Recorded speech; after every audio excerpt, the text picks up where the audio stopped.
Quseir Amra, situated in Wadi Boutoum, is the best known of the desert castles located in present-day Jordan.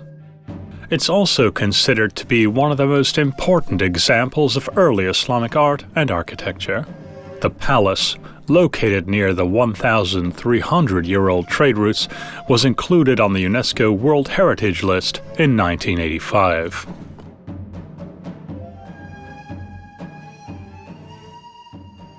The Little Palace of Amra is one of the many beautiful buildings created during the reign of the Umayyad dynasty. The Umayyad house was one of the major clans of the Meccan Quraysh tribe, who were the followers of Muhammad.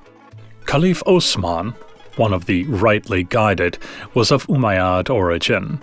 Later, his relatives established the first Caliph dynasty out of revenge. The Umayyad were rulers of the Arab Empire between 661 and 750, when it reached the greatest territorial expansion of its history. The dynasty created the Umayyad art, which can be seen in the Middle East, Northern Africa, and the Iberian Peninsula. In spite of their incontestable successes, many religious and social groups protested and spoke against the Umayyads, as they considered the Umayyads' kingdom to be against Islamic ideals. Amra is probably the best preserved desert castle in Jordan.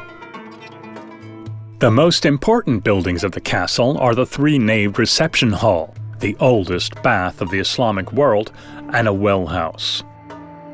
The main building, which houses the reception hall and features a triple-vaulted ceiling over the main entrance, is connected to numerous smaller vaults or domes. The modest, small building hides unparalleled beauty inside.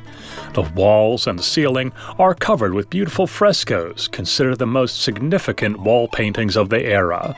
The wonderful blue, brown, and yellow wall paintings show scenes specific to the Umayyad culture.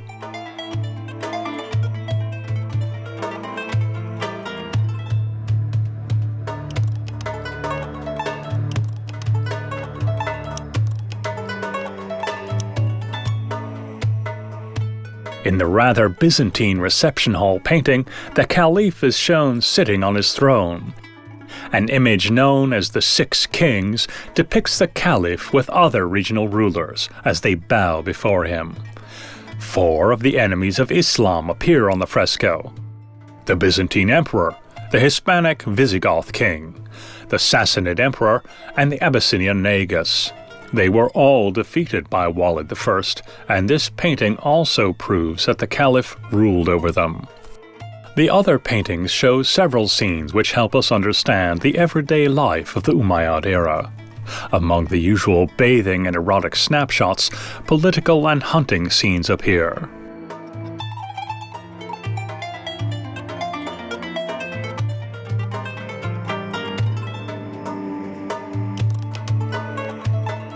Pictures of naked women, bathing children, bodybuilding men, hunting scenes, fruits, animals, crafts, and astronomical motifs decorate the walls.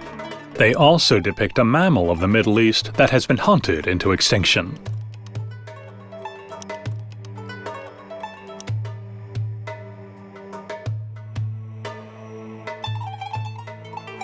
The frescoes of the palace were no doubt painted before Caliph Yazid II's decree forbidding the portrayal of people on Islamic icons.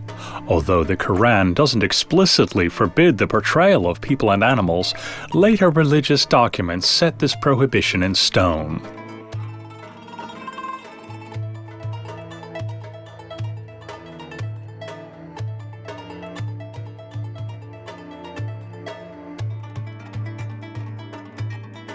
Some hadiths proclaim that on Judgment Day, artists will be required to breathe life into their works of art, and if they fail, they will go to hell.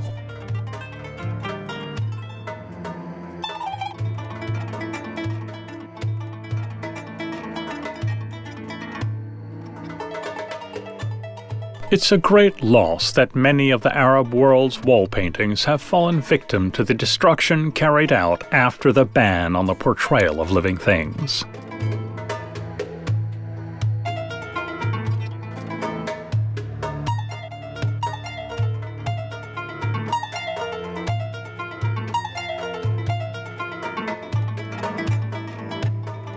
A bathing complex showing Roman influence is also part of the castle. Its walls and ceiling are covered with spectacular frescoes. The apoditarium, or changing room, was used for changing before and after bathing. The tepidarium, or warm bath, was used in preparation for the hot bath.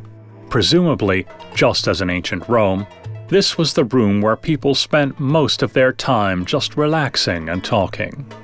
From here, they went into the caldarium, or hot bath.